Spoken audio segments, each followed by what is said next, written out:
अब हम पढ़ेंगे reaction of acid and base. Okay, तो हमारा सबसे पहला है reaction of acid and base with metal. तो चलो देखते हैं क्या होता है जब एसिड या बेस मेटल के साथ रिएक्ट करता है। तो सबसे पहले देखते हैं एसिड के लिए। तो when acid reacts with metal it gives salt plus hydrogen, यानी कि जब भी कोई भी एसिड मेटल के साथ रिएक्ट करेगा तो हमें क्या देगा, सॉल्ट प्लस हाइड्रोजन। ओके, तो चलो एग्जांपल देखते हैं।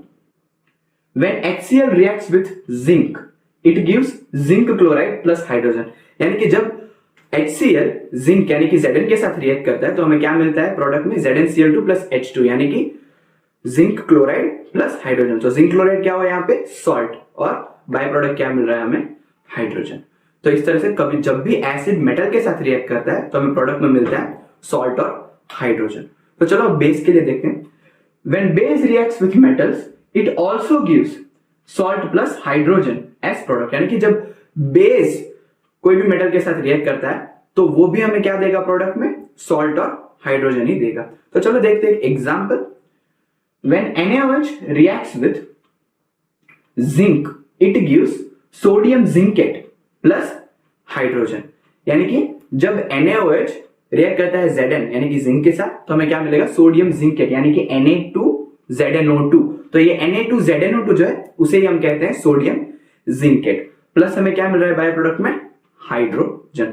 तो इस तरह से अगर एसिड रिएक्ट करता है मेटल के साथ तो भी हमें सॉल्ट प्लस हाइड्रोजन ही मिलेगा, अगर बेस भी रिएक्ट करता है मेटल के साथ तब भी हमें क्या मिलेगा, सॉल्ट प्लस हाइड्रोजन ही मिलेगा।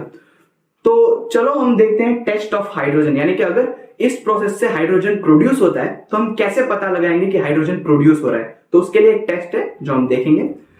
तो जैसे कि डायग्राम में दिखाया गया है, हमने एक टेस्ट ट्यूब लिया है जिसमें हाइड्रोक्लोरिक एसिड है, हाइड्रोक्लोरिक एसिड भी ले सकते हैं और सल्फ्यूरिक एसिड भी ले सकते हैं। मैं अपने हिसाब से हाइड्रोक्लोरिक एसिड के बारे में बता रहा हूं, या तो आप सल्फ्यूरिक एसिड भी ले सकते हो। चलो सल्फ्यूरिक एसिड ही मानते हैं। तो हमने टेस्ट ट्यूब में सल्फ्यूरिक एसिड लिया है और उसमें क्या डाला है, जिंक ग्रैन्यूल्स डाले हैं। तो अब क्या होगा, हाइड्रोजन गैस प्रोड्यूस हो रहा है। तो हम क्या कर रहे हैं, एक पाइप ले रहे हैं उस टेस्ट ट्यूब से और उसे सीधा वाटर के साथ कनेक्ट कर रहे हैं। तो क्या होगा, जो भी हाइड्रोजन गैस प्रोड्यूस होगा वो सीधा वाटर में जाएगा और बबल्स के रूप में बाहर आएगा। अगर हमें पता लगाना है कि जो बबल के रूप में बाहर गैस आ रहा है वो हाइड्रोजन ही है, अगर हमें पता लगाना है कि हाइड्रोजन है या नहीं, तो हम क्या करेंगे, एक कैंडल रखेंगे बाहर। तो क्या होगा, जो भी गैस बाहर आएगा वो कैंडल की जो बर्निंग फ्लेम है उसके साथ कांटेक्ट में आके एक पॉप साउंड के साथ बर्स्ट हो जाएगा, यानी कि फट जाएगा। हाइड्रोजन गैस का जो बबल है, गैस जो बाहर निकल रहा है वो फट जाएगा एक पॉप साउंड के साथ। तो इस तरह से हम टेस्ट कर सकते हैं हाइड्रोजन गैस के लिए। ओके, तो हमारा नेक्स्ट टॉपिक है reaction of metal carbonate and metal hydrogen carbonate with acid. Okay, तो चलो देखते हैं क्या होता है। तो when metal carbonate reacts with acid it gives salt plus water, यानी कि जब भी मेटल कार्बोनेट एसिड के साथ रिएक्ट करता है तो हमें क्या मिलता है, सॉल्ट प्लस वाटर। तो चलो एक एग्जांपल देखते हैं। Na2CO3 plus HCl will give NaCl plus H2O plus CO2, यानी कि इस प्रोसेस में CO2 भी है बाय प्रोडक्ट, जो मैंने नहीं बोला, पर इस रिएक्शन में CO2 भी प्रोडक्ट होगा, मतलब ये सॉल्ट भी देगा, वाटर भी देगा और कार्बन डाइऑक्साइड भी देगा। तो डेफिनेशन में थोड़ा सा चेंज है। तो इस तरह से वो क्या देगा, सॉल्ट भी देगा, वाटर भी देगा और कार्बन डाइऑक्साइड भी देगा। और सेम है, अगर ये मेटल हाइड्रोजन कार्बोनेट के साथ रिएक्ट करता है तब भी हमें क्या मिलेगा, सॉल्ट मिलेगा, वाटर मिलेगा plus carbon dioxide CO2। NaHCO3 तो आपको पता है सोडियम हाइड्रोजन कार्बोनेट।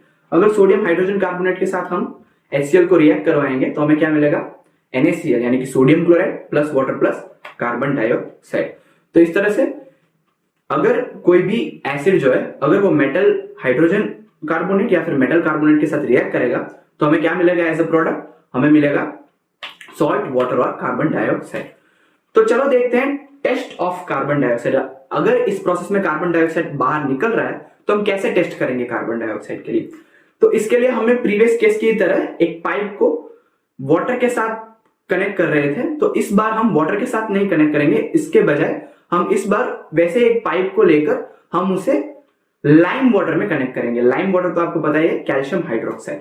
तो क्या होगा, जब कैल्शियम हाइड्रोक्साइड, अगर हम लाइम वाटर के साथ ये पाइप से कनेक्ट कर रहे हैं तो क्या होगा, जो भी कार्बन डाइऑक्साइड रिएक्शन से बाहर निकलेगा वो लाइम वाटर यानी कि कार्बन सॉरी कैल्शियम हाइड्रोक्साइड के साथ रिएक्ट करेगा।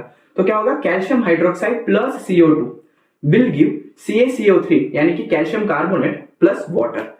जब भी लाइम वाटर के साथ कार्बन रिएक्ट करेगा तो हमें क्या मिलेगा, calcium carbonate plus water.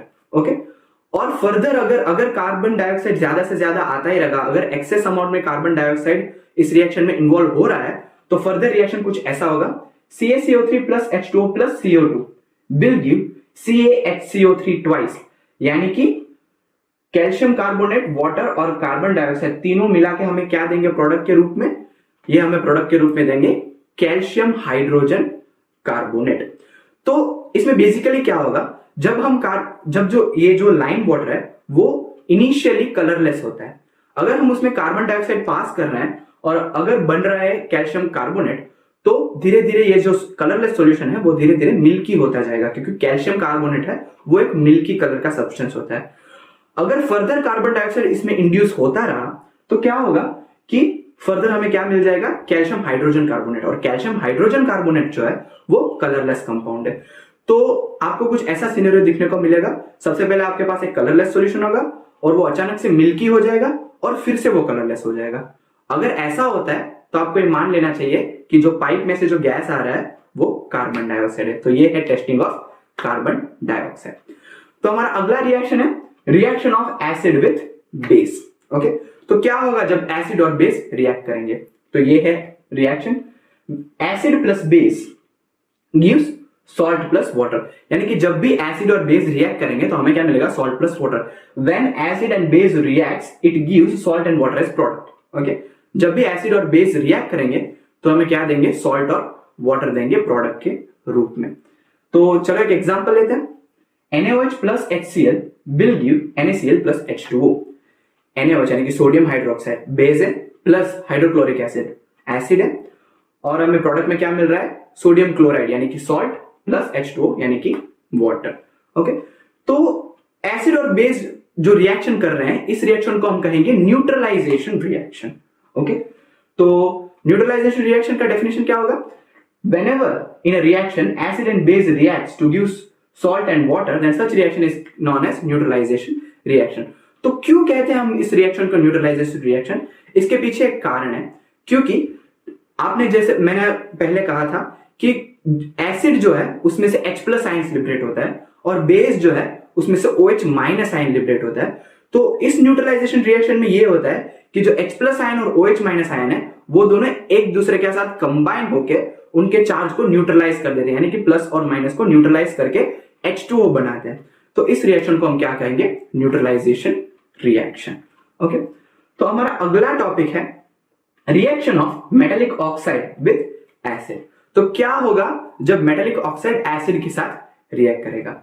Okay, when metallic oxide reacts with acid it gives salt plus water।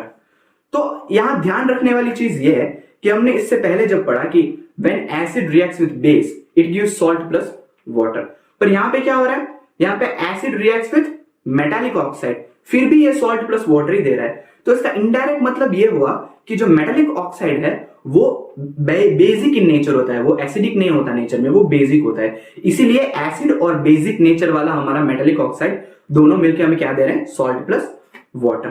तो चलो हम इसका एक अच्छा एग्जांपल ले लेते हैं। तो इसका एग्जांपल कुछ ऐसा होगा, when HCl reacts with CaO it gives CaCl2 plus H2O। जब हाइड्रोक्लोरिक एसिड कैल्शियम ऑक्साइड के साथ रिएक्ट करेगा तो हमें क्या देगा, कैल्शियम क्लोराइड और वाटर, ये जो है सॉल्ट प्लस वाटर। तो हमारा अगला रिएक्शन है reaction of non metallic oxide with base. तो इसमें क्या होगा देखते हैं, चलो। When non metallic oxide reacts with base it gives salt plus water. यहीं भी फिर से वही चीज आई, वही बात आई, जब हम एसिड को बेस के साथ रिएक्ट करवाते हैं तब क्या मिलता है हमें, सॉल्ट प्लस वाटर। और यहां पे भी वही मिल रहा है, जब बेस नॉन मेटालिक ऑक्साइड के साथ रिएक्ट करता है तब भी हमें क्या मिल रहा है, सॉल्ट प्लस वाटर। इसका इनडायरेक्ट मीनिंग ये हुआ कि जो नॉन मेटालिक ऑक्साइड है वो नेचर में कैसा है, एसिडिक है, इसीलिए हमारा बेस और एसिडिक नेचर वाला नॉन मेटालिक ऑक्साइड दोनों मिलकर हमें क्या दे रहे हैं, सॉल्ट प्लस वाटर। तो चलो इसका एक एग्जांपल देखते हैं। तो इसका एग्जांपल है CaOH ट्वाइस यानी कि बेस हमारा कैल्शियम हाइड्रोक्साइड प्लस हमें क्या करना है, नॉन मेटेलिक ऑक्साइड। तो हमें यहाँ पे नॉन मेटेलिक ऑक्साइड ले रहे हैं कार्बन डाइऑक्साइड यानी कि CO2। तो ये दोनों मिलकर हमें क्या दे रहा है, CaCO3 प्लस H2O। CaCO3 यहाँ पे क्या है, सॉल्ट है, और बाय प्रोडक्ट क्या मिल रहा है, वाटर मिल रहा है। तो इस तरह से होगा ये रिएक्शन।